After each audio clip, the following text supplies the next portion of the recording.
together himself and other high-ranking officials.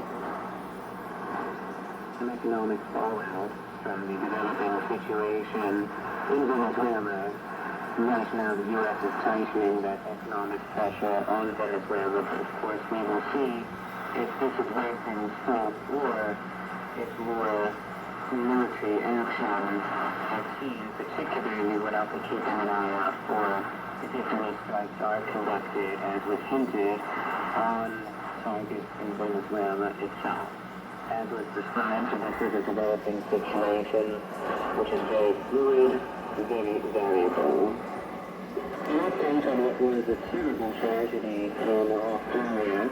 The 24-year-old man who opened fire alongside his father on a political gathering at Australia's VORW beach has been charged with committing a terrorist act. 15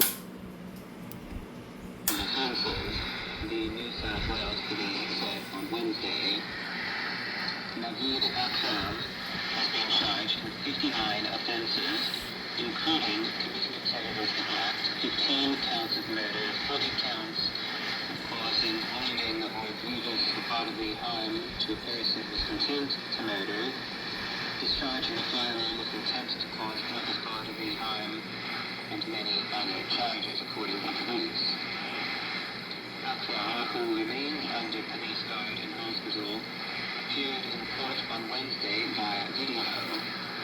He allegedly opened fire alongside his father, Sajid Akram, age 50, at an event at the beach last Sunday. The father, Sajid Akram, was shot and killed by police, law enforcement said.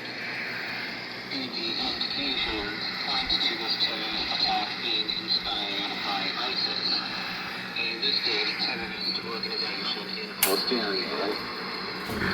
The VORW beach massacre is now being used for ISIS propaganda, according to SITE Intelligence, a non-profit organization that tracks and monitors extremist propaganda. Australian Prime Minister Anthony Albanese told reporters Tuesday that the father and son travelled to the Philippines in the weeks leading up to the attack and may have been inspired by the ISIS terrorist organization. Again, it is believed that the motive for the shooting was anti-Semitism, and two Islamic State flags were found in a car of the two terrorists. And finally, an update on the situation in the Democratic Republic of the Congo. We've discussed previously that there has been renewed fighting between the government of the DRC and the M23 armed group. In the latest developments, the DRC government has said the M23 armed group's unfulfilled pledge to withdraw from the key town of Uvira is a distraction. As the group said, its conditions for a pullout were yet to be rough. Patrick Muyaya, spokesperson for the Democratic Republic of Congo, said Wednesday that the group's statement withdraw from the town in South Kivu province in line with the request for U.S. mediators was a non-event, a diversion, and a distraction. The Sun, M23, offers itself in sacrifice before the U.S. mediators to protect the father, Rwanda. Muyaya said, referring to Kigali's support for the group. The intention of the American mediation team, which is preparing to take measures against Rwanda, Muyaya told Reuters. Later on Wednesday, footage which aired first on Al Jazeera appeared to show a vehicle fighting from the M23 group, several vehicles, on the move near the M23's main base in Uvira. Reporters on site are describing the movement as a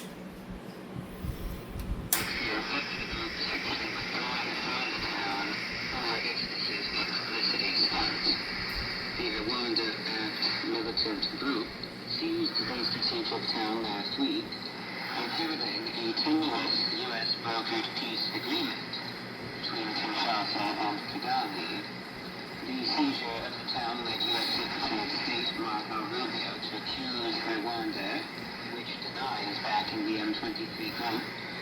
clear violation of the deal, promising that Washington would take action to ensure promises made with President are kept. Despite the talk and some of the videos seen in Hallicrafters, M23 fighters still remain visible in the town on Wednesday, stationed near government offices and along major roads, saying there were conditions for any withdrawal to take place formally. The spokesman of the M23 group, Lenny Ngoma, had told Reuters that the group was ready to leave, but our conditions must be reviewed. Meanwhile, the governor of South Kivu province, where Hallicrafters is located, told Reuters that M23 fighters do not want to leave.